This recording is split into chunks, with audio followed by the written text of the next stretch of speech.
오늘 하나님께서 내려주신 은혜의 말씀은 히브리서 11장 1절에서 6절까지의 말씀입니다. 오늘 전하는 말씀의 제목은 기쁘시게 하는 자입니다. 오늘 이 주신 귀한 은혜의 말씀을 통해 오늘을 비롯해서 한 주간을 사는데 귀한 영의 양식을 삼고 또한 힘을 내서 한 주를 살아나가는 하나님의 자녀의 백성들 다 되시기를 바라면서 오늘 말씀을 전하겠습니다. 우리는 지난 시간에 로마서를 봤습니다. 이 로마서는 사도 바울이 그렇게 가기를 원했던 선교지였습니다. 로마 교회가 섰다는 이야기를 전을 통해 들은 사도 바울은 이 복음의 뿌리가 깊지 않은 자생적으로 생긴 그 로마 교회에 하나님의 복음을 들고 가 바로 전하기를 원했습니다. 그리고 궁극적으로는 세상의 끝인 서바나까지 가서 복음을 전하기를 원했던 것입니다. 고린도에서 사역하고 있을 때 전을 통해 로마 교회 저간의 사정을 듣습니다. 사도 바울은 펜을 들어서 이 로마 교회 성도들에게 세 가지를 주기를 원했습니다. 그 첫 번째가 굳건한 믿음이었습니다. 사실 이 믿음의 뿌리가 깊지 않은 로마 교회, 또 사도들에 의해서 복음이 전해지지 않은 그 교회가 과연 믿음의 뿌리가 약하다 보니 황제의 박해가 심해지고 로마에서 살기가 어려워지며 또 로마로부터 쫓겨나는 이와 같은 어려운 상황에 처한 로마 교인들에게 믿음을 굳건하게 하기 위해서 그 복음을 전하기를 원했던 겁니다. 그리고 두 번째가 안위를 서로 묻기를 원했죠. 이 안위라는 것은 성도 간의 위로입니다. 성도 간의 교제를 통해서 관계가 회복되고 서로를 통해서 힘을 얻어 이 믿음의 싸움에서 이길 수 있는 그와 같은 힘을 얻는 그 안위의 의미를 전하기를 원했고 사도 바울 또한 안위를 얻기를 원했던 겁니다. 그리고 세 번째가 바로 로마 교회에 복음을 전하기를 원했죠. 사도 바울은 이 복음의 의미를 하나님의 능력이라고 표현했습니다. 지난 시간에 전했던 말씀의 제목은 복음의 능력이었죠. 과연 복음에는 어떤 능력이 있었던가요? 복음을 통해서 우리가 복음의 의미를 정확히 아는 게 중요하다고 말씀드렸습니다. 복음을 오해해서 축소해서 해석한다면 하나님께서 이 땅을 사랑하셔서 믿음의 백성들에게 세상에 독생자를 보내시고 그분의 대속하심을 통해 죄의 문제가 해결이 되고 영원한 구원을 얻어 영원한 삶으로 들어간다라는 그와 같은 복음의 의미를 축소한다면 진정한 복음의 의미를 모르기 때문에 사도 바울은 진정한 복음의 의미를 전하기를 원했던 거죠. 그리고 두 번째는 이 복음을 왜곡하고 오해하다 보면은 예수님께서 십자가에 지신 것처럼 우리도 십자가를 지고 많은 이들을 돕고 살 수 있는 위안의 삶을 사는 그와 같은 믿음과 신앙을 원했던 겁니다. 하지만 영적인 근육이 온전하게 갖춰지지 않은 로마 교회 성도들에게는 오히려 그게 부담일 수도 있었습니다. 그래서 복음의 의미를 바로 알기를 원했죠. 자, 그렇다면 사도 바울은 이 복음의 진정한 의미를 어디에 뒀을까요? 그 의미는 바로 예수님이 십자가에서 죽으시고 3일째 만에 부활하신 사건에 포커스를 맞췄습니다. 즉 그의 의미는 예수님께서 죽으시고 다시 사심을 통해 그 예수 그리스도를 믿는 모든 하나님의 백성들에게 다시 살 수 있다라는 그와 같은 확고한 신념을 전할 수 있었던 거죠. 사실 사도 바울은 그 복음의 의미를 전하기를 원했습니다. 본인도 다메섹에서 부활하신 예수님을 만나고 자신의 삶이 완전히 바뀌었죠. 그 전의 삶은 형식적인 구약의 삶이었습니다. 하지만 부활하신 예수님을 통해 그 부활의 의미를 깨닫는 순간 사도 바울은 복음을 전하는 전도자의 길을 갈 수밖에 없었던 거죠.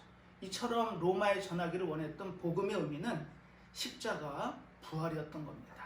자, 그렇다면 우리는 신앙생활을 통해 이 복음의 능력을 통해 우리는 어떤 의미의 삶을 살아야 될까요? 그 의미는 세 가지로 진료하게 됩니다. 하나는 복음을 들었으면 두 번째는 그 복음을 누릴 줄 알아야 됩니다. 복음 안에 살면서 우리가 힘들다, 어렵다 이와 같이 이야기한다는 건 아직 복음의 의미를 정확하게 이해하고 받아들이지 못했다는 의미로 해석되어질 수 있는 겁니다. 그리고 세 번째는 이 복음을 땅끝까지 증인이 되라고 말씀하셨습니다. 우리가 마르티스라고 그러죠. 우리는 복음의 증인입니다. 세상에 나가서 삶을 통해 빛과 소금의 역할을 한다라는 그 의미는 우리가 복음의 증인이 되는 겁니다. 이처럼 이 복음에는 하나님의 놀라운 능력이 담겨 있고 유한겔리온, 기쁜 소식이라고 말씀을 드렸죠. 이 기쁜 소식을 들으면서 우리가 아직도 마음이 우울하다든가 아니면 힘들다든가 그렇다면은 다시 한번 복음의 능력을 붙잡고 하루하루의 삶 가운데서 승리한다면 우리는 복음의 전파를 쓸 수 있는 겁니다. 우리 로마서의 주제절이 뭐였죠? 오직 의인은 믿음으로 말미암아 살리라였습니다. 그렇다면 오늘 히브리서에서 그 대목을 다시 한번 찾아보고 과연 믿음이 무엇인지, 우리는 그 믿음을 통해 어떤 삶의 변화가 이루어지며 또 우리의 삶을 어떻게 살아나가야 되는지를 히브리서를 통해서 찾아보도록 하겠습니다. 자, 오늘 본문은 이렇게 시작하고 있죠. 믿음은 바라는 것들의 실상이요 보지 못하는 것들의 증거니. 놀라운 말씀 아닌가요? 이 히브리서는 사실 저자를 알 수 없습니다. 물론 쓰여진 시기도 정확하게 특정할 수 없지만 신학자들이 연구한 바로는 AD 64년에서 67년 저간에 쓰여진 책은 분명한데 저자는 알 수 없습니다. 바울이 썼다, 바나바가 썼다 많은 이론의 여지가 있는데 사실 오리겐이라는 신학자가 이렇게 정의했죠. 히브리서의 저자는 오직 하나님만이 아신다. 이처럼 저자는 알 수 없지만 이 시대적인 배경은 우리는 분명히 알 수 있습니다. 그리고 이 히브리서는 누구를 위해서 썼을까요? 그것은 유대교에서 나와 개종한 기독교인, 유대인들을 위해서 썼습니다. 그래서 히브리인에게 전한 서신이다 해서 히브리서라고 기록이 되어 있던 거죠. 그 당시에 히브리인들의 상황은 어땠나요? 사실 히브리인들은 유대교를 철저하게 믿었습니다. 구약을 믿는 하나님의 백성들이었죠. 하지만 예수님이 이 땅에 오시고 그 신약의 시대, 은혜의 시대가 열렸음에도 불구하고 아직 구약의 세상에 갇혀 살던 그와 같은 모습들이었습니다. 그런데 한 사람, 두 사람씩 그리스도로 개종을 했는데 그 당시에 이 이스라엘 백성들의 사회는 민족 공동체였습니다. 그러다 보니까 그 공동체의 삶이 굉장히 형식적이고 의식적이고 또한 지키는 율법이 많았습니다. 그래서 그 유대교에서 개종한 이스라엘 백성들, 이 기독교인들이 당하는 핍박은 로마 제국의 핍박에 더해서 유대 공동체의 핍박이 함께 전해졌던 겁니다. 그러다 보니까 삶이 어려움이 늘 있었던 거죠. 심지어는 길거리에서 돌을 맞을 수도 있고 믿는다는 그 이유 때문에 죽음에 임할 수도 있는 그와 같은 어려운 형편처지였습니다.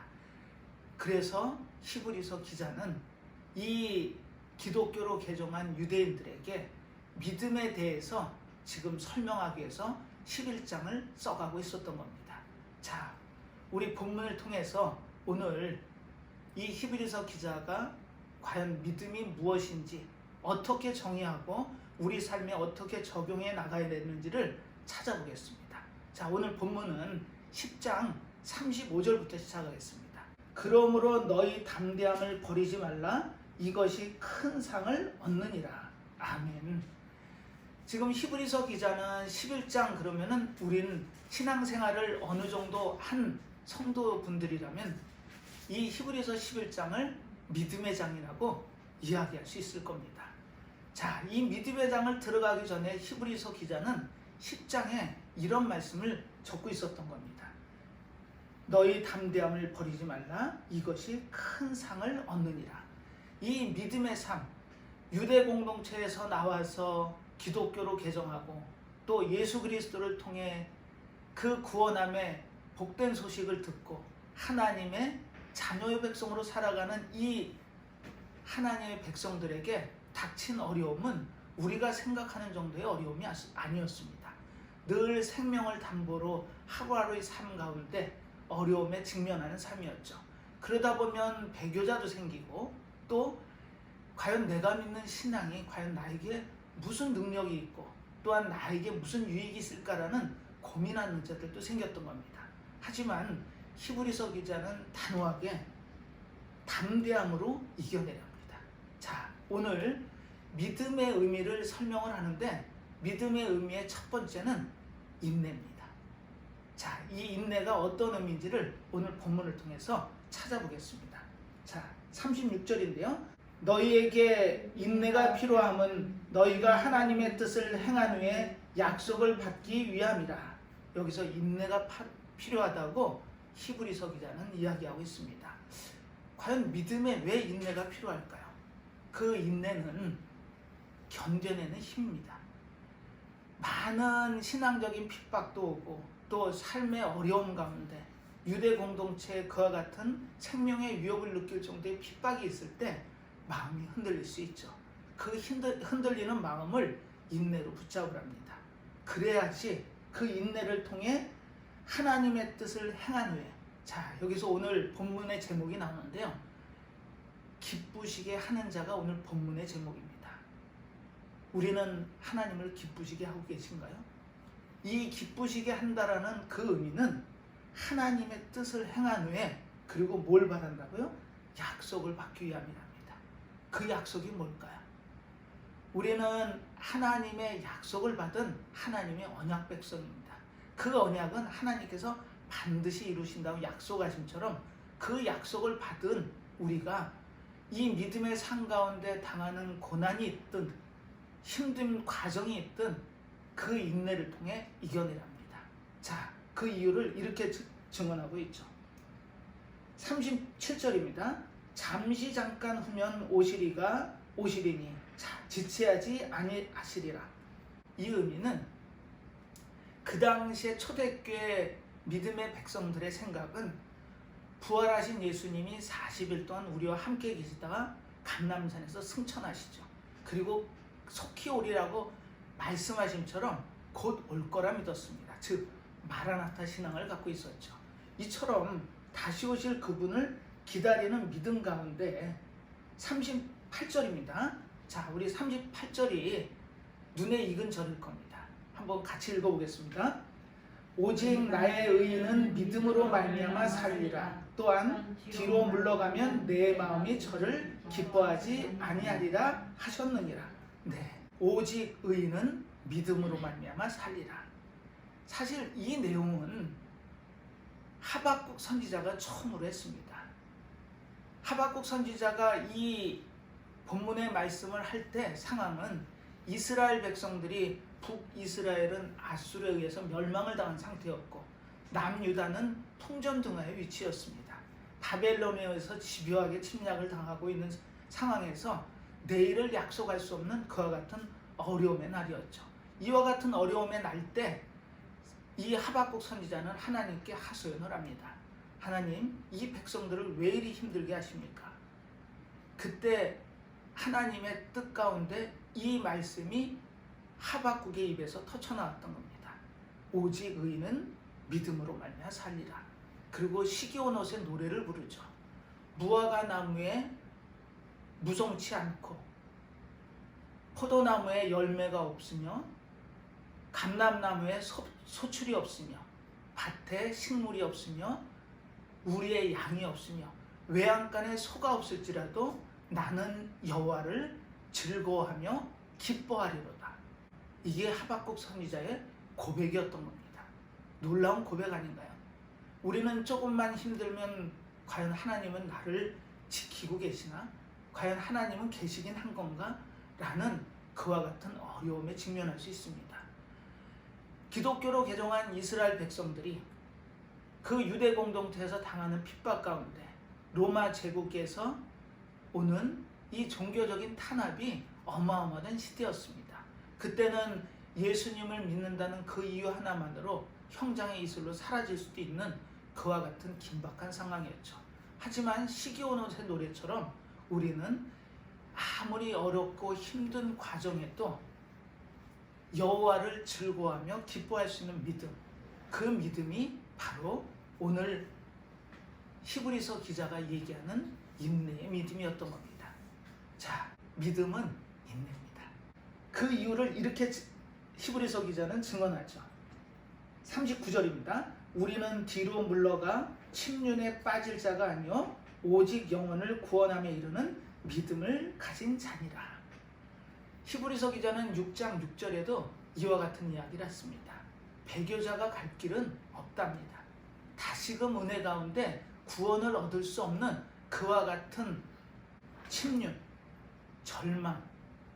절망으로 멸망으로 빠지지 말라는 의미를 인내를 통해 설명하고 있었던 겁니다. 이 믿음장을 설명하기 전에 왜 히브리서 기자는 10장에다가 인내를 강조했을까요? 믿음은 인내가 필요하다는 겁니다. 두 번째는 우리가 너무 잘 아는 히브리서 11장 1절입니다. 자, 한번 같이 읽어볼까요? 믿음은 바라는 것들의 실상이요 보지 못하는 것들의 증거니, 이렇게 기록이 되어 있습니다. 바라는 것들과 보지 못하는 것들이 증거를 통해 실체로 와닿는 근거는 바로 믿음이었던 겁니다. 자, 이 믿음, 우리는 이 11장에 보면 많은 믿음의 선진들을 접합니다.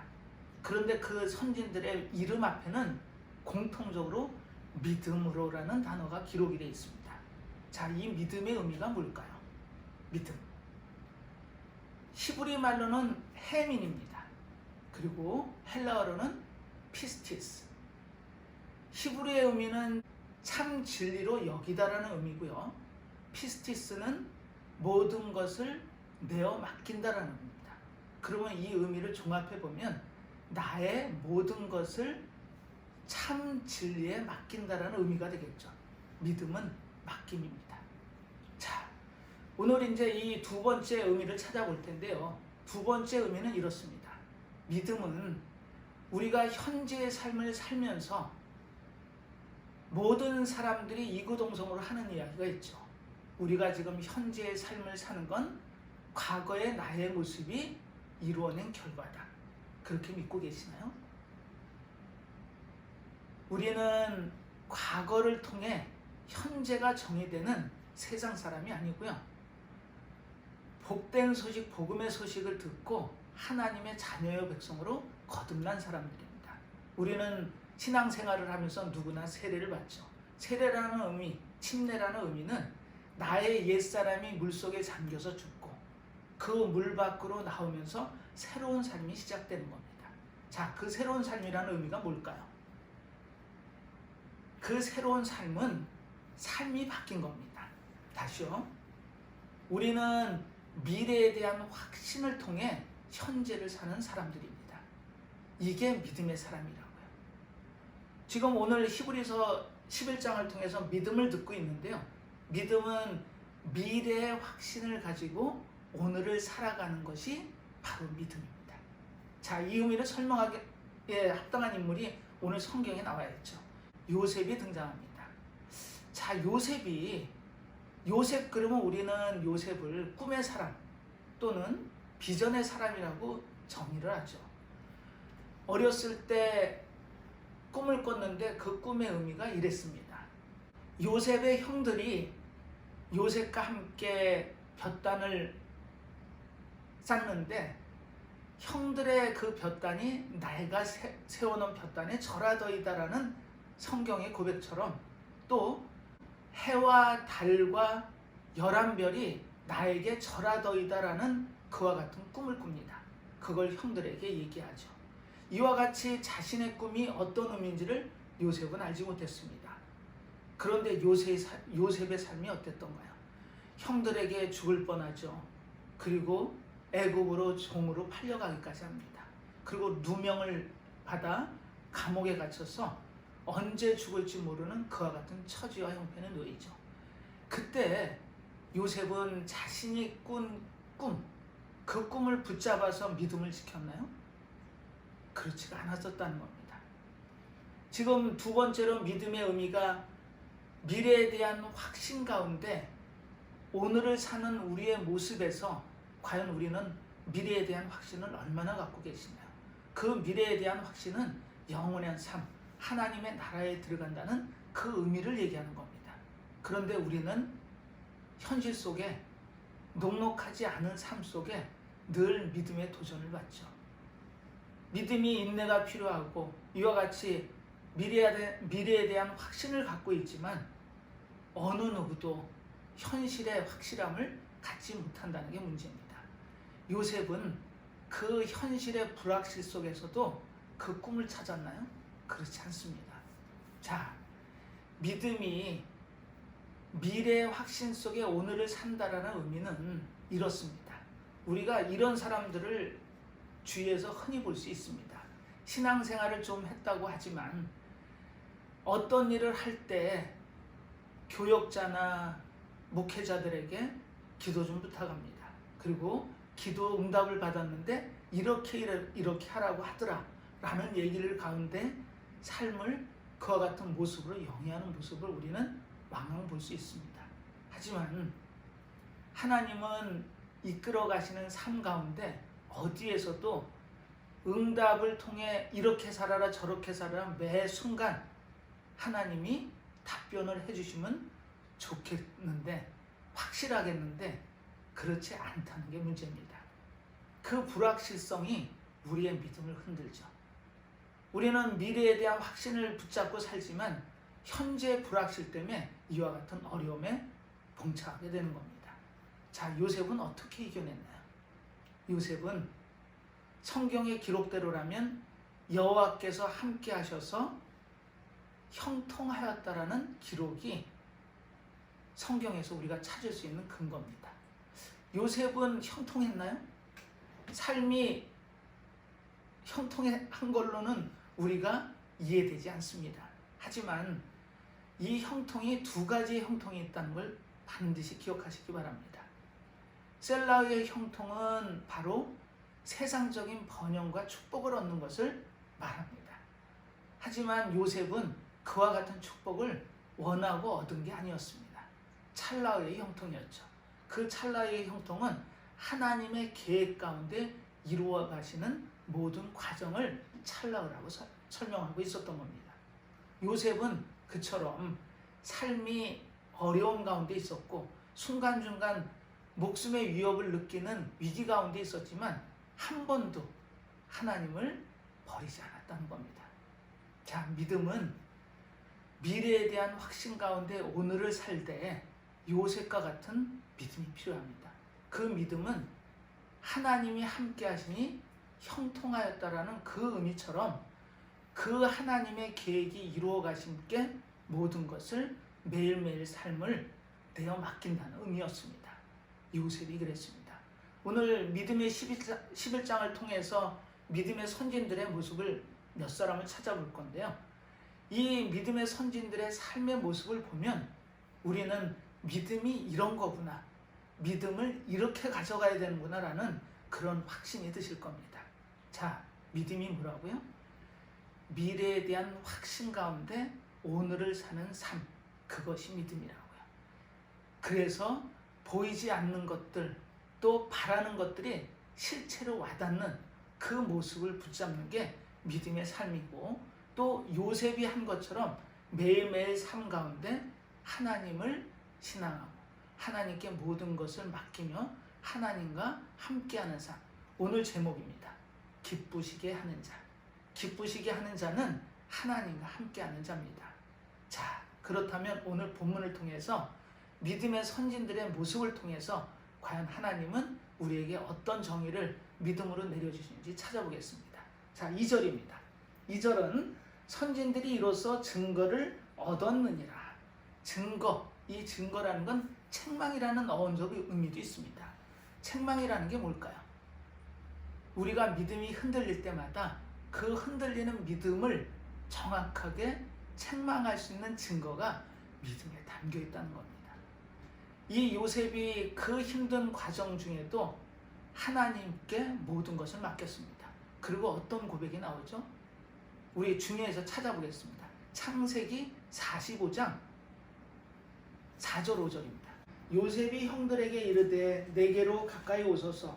그들이 가까이 가니 가로되 나는 당신들의 아우 요셉이니 당신들이 애굽의 판사라. 지금 이 소리를 들은 형들의 마음은 어땠을까요?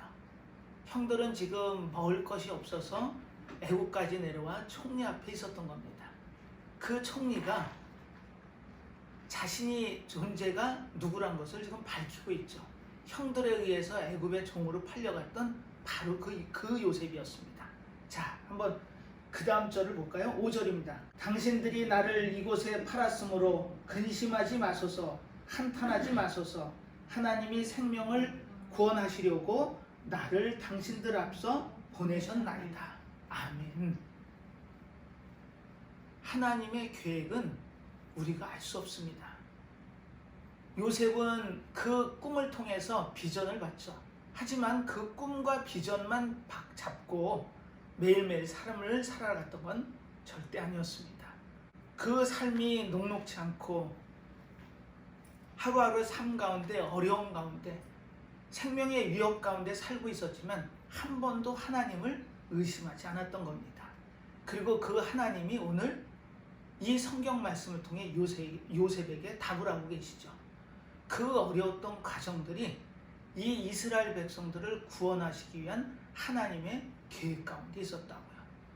이 요셉의 고백처럼 요셉은 하루하루의 삶을 하나님께 맡겨드렸던 겁니다. 우리가 믿음이 현실의 불확실 때문에 흔들릴 때 요셉의 의미를 기억하시기 바랍니다. 요셉은 그 흔들릴 때마다 매일매일 삶을 하나님께 전폭으로 맡겨나갔던 그와 같은 삶의 모습이었음을 기억하시고 우리는 미래에 대한 확신을 가지고 오늘의 삶을 살아가는 하나님의 자녀의 백성임을 기억하시기 바랍니다. 자, 세 번째입니다. 세 번째는 3절에서 찾을 수 있습니다. 믿음으로 아벨은 가인보다 더 나은 제사를 하나님께 드림으로 의로운 자라 하시는 증거를 얻었으니 하나님이 그 예물에 대하여 증거하심이라. 저가 죽었으나 그 믿음으로써 오히려 말하느니라. 아멘. 드디어 믿음의 선진들의 이름이 등장을 합니다. 자, 오늘 믿음장에 많은 믿음의 선진들이 등장을 하죠. 우리는 이 성경의 말씀에 나오는 믿음의 선진들의 모습을 통해 우리의 삶 가운데 믿음의 방향이 어때야 되는지를 찾는 오늘 중요한 시간입니다. 자, 세 번째입니다. 세 번째는 믿음은 바로 하나님의 말씀을 따라 사는 겁니다. 자, 그 의미가 뭘까요? 성경에 기록된 대로라면 최초의 제사가 아벨과 가인에 의해서 이루어집니다. 물론 아담도 하나님께 제사를 드렸을 겁니다. 하지만 성경의 기록을 찾을 수 없으니 우리는 첫 제사를 가인과 아벨의 제사에서 찾을 수 있죠. 그런데 아벨의 제사는 더 나은 제사라고 하나님이 칭찬을 하십니다. 어떻게 똑같이 드리는 제사가 나은 제사가 있고 못한 제사가 있었을까요? 사실 이 부분에 대해서 신학자들이 논란의 여지가 많습니다. 이것은 아벨과 가인의 삶의 차이다, 또는 드린 제물의 차이다. 하지만 가장 중요한 건 바로 이 아벨과 가인이 하나님의 말씀을 직접 듣는 시대에 살고 있었다는 겁니다. 그 증거를 성경에서 어렵지 않게 찾을 수 있죠. 가인을 만나서 하나님께서 말씀을 하십니다. 왜 붙느냐고 말씀하셨던 그 의미는 아벨도 그렇고 가인도 그렇고 하나님께 계시의 말씀을 직접 듣는 시대였습니다.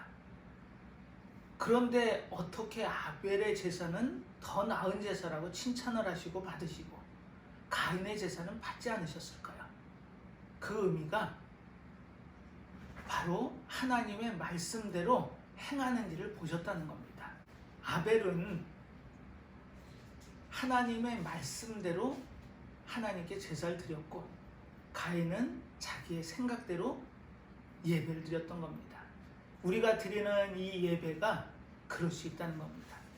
하나님이 받으시는 예배가 있고 하나님이 받지 않으시는 예배가 있다는 걸 꼭 기억하시기 바랍니다.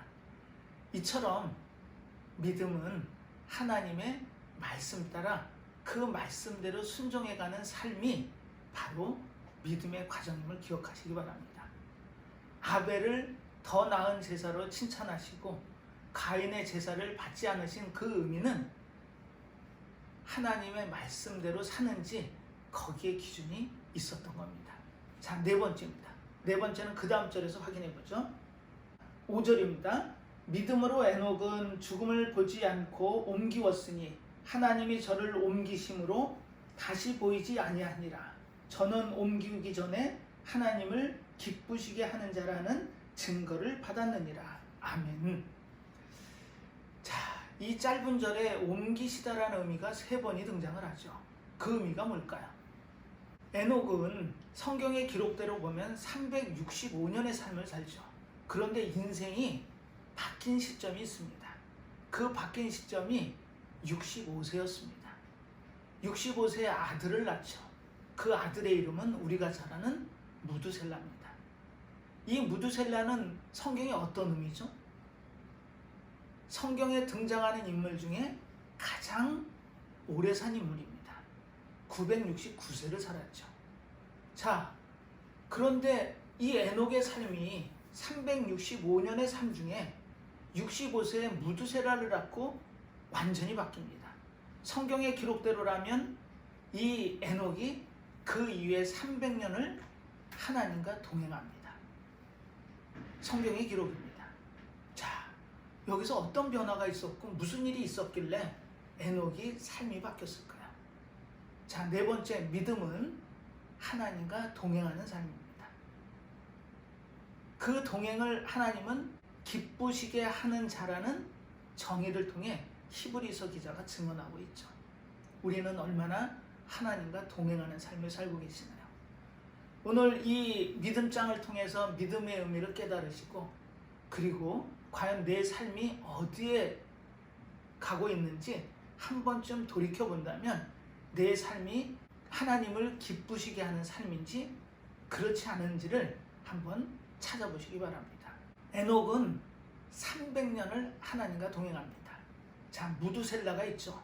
근데 무두셀라를 낳고 어떻게 에녹이 무슨 변화가 있었길래 하나님과 동행했을까요? 사실 성경에는 어디에도 근거를 찾을 수 없습니다. 하지만 무두셀라 이름을 통해서 우리는 미루어 짐작할 수는 있습니다. 이 무두셀라라는 이름의 뜻은 이 사람이 죽으면 심판이 온다 라는 뜻입니다. 아이를 낳고 이름을 지었는데 어떻게 그런 이름을 지었을까요?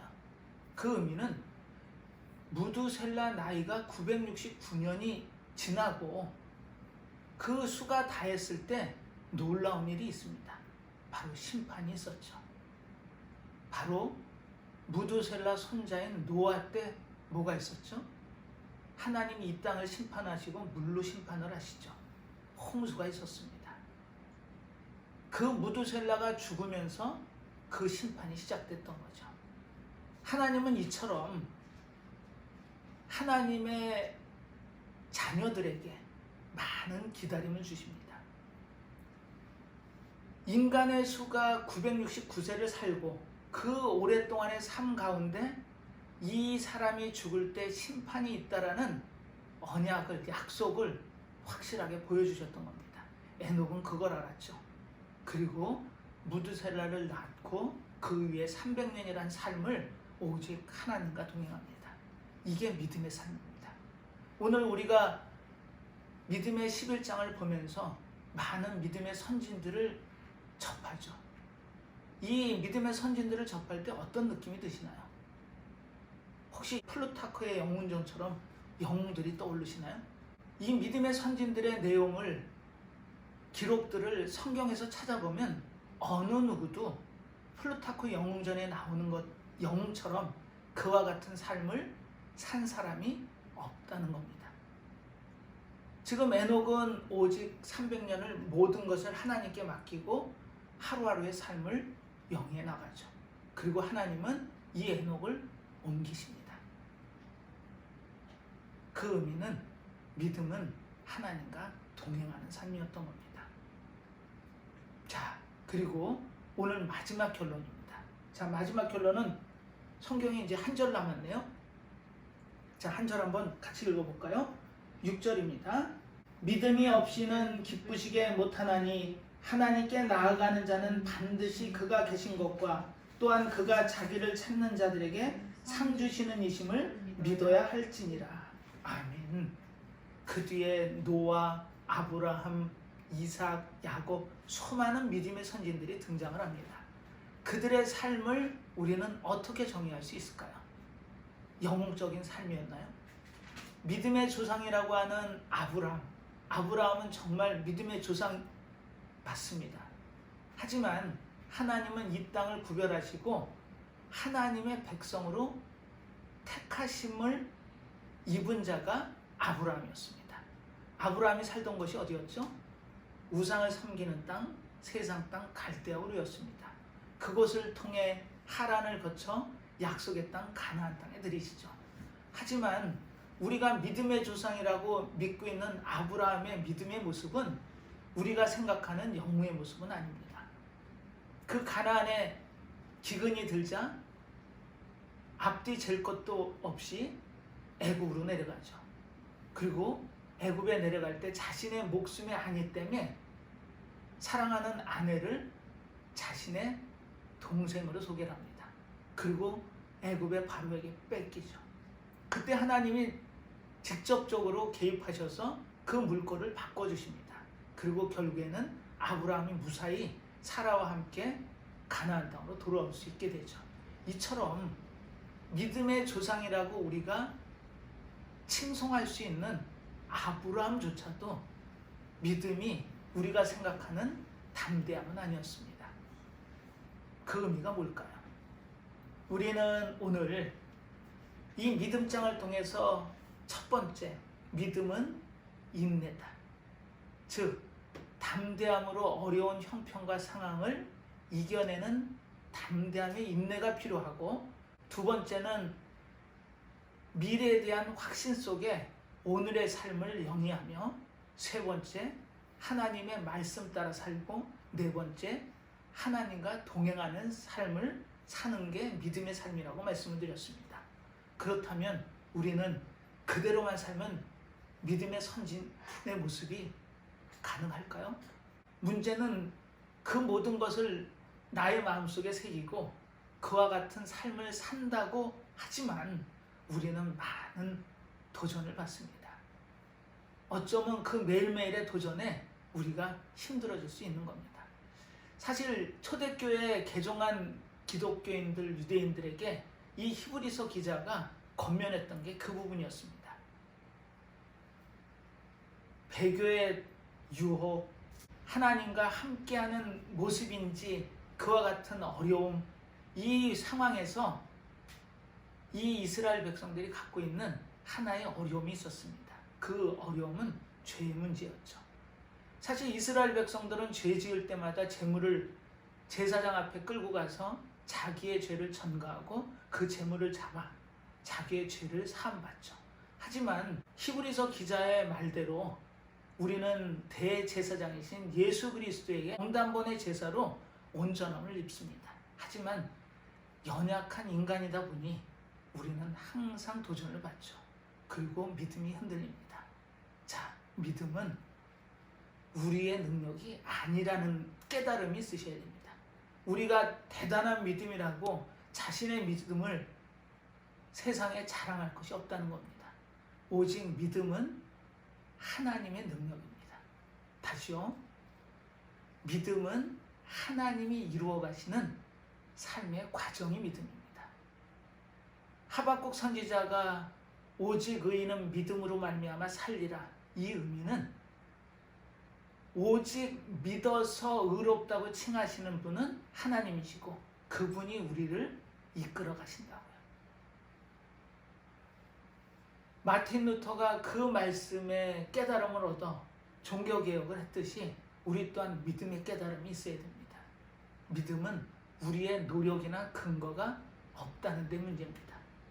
오직 하나님이 이끌어 가시고 하나님이 의롭다 칭해주는 자가 하나님의 자녀요 백성이 되고, 또한 하나님의 계획 가운데 찰나의 형통으로 우리를 이끌어 가시는 겁니다.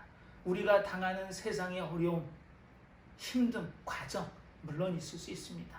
하지만 매일매일 삶에서 우리의 삶을 그분께 맡기는 겁니다. 그리고 그분이 이루어 가신다고요.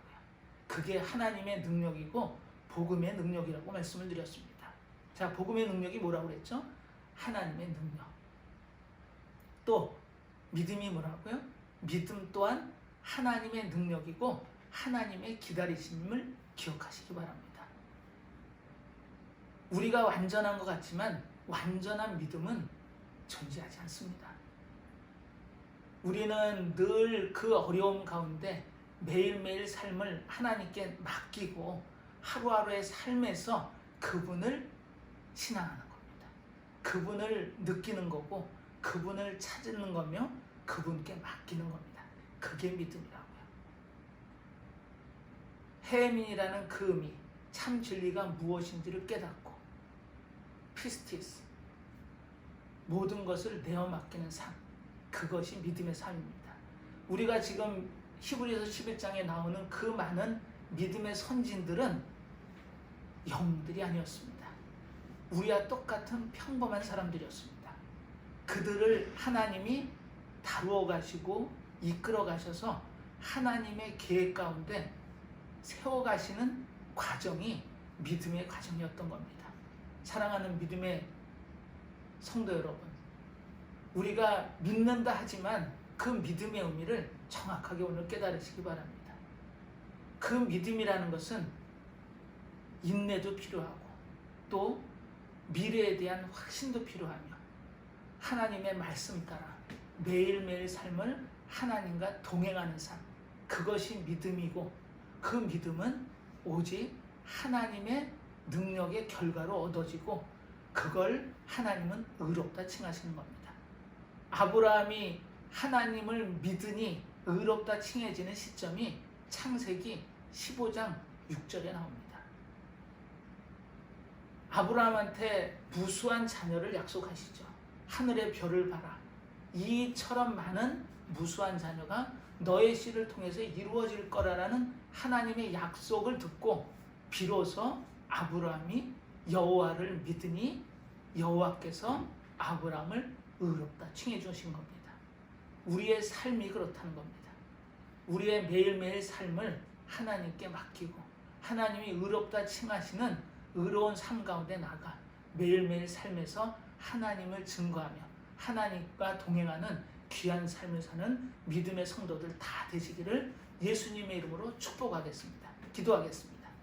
하나님 아버지, 복 주시마 약속하신 귀하고 복된 주일날 믿음의 의미를 깨닫게 하셨습니다. 이 믿음이 나의 능력이나 나의 근거에 의해서 이루어지는 과정이 아니고 오직 하나님께서 주시는 그 믿음 안에 하나님과 동행하며 하나님의 말씀 따라 사는 그 과정을 통해 하나님이 의롭다 칭하심을 통해 우리를 하나님의 자녀의 백성으로 이끌어 주셨습니다. 우리의 삶 가운데 힘들고 어려운 과정들 놓을 수 있습니다. 그 많은 문제들 모든 것을 하나님께 맡기고 하루하루의 삶 가운데 하나님을 증거하며 하나님께 모든 것을 맡기는 삶 가운데 나아가 예수님이 주시는 그 은혜와 축복을 누리며 함께 동행하는 삶을 살기 원합니다.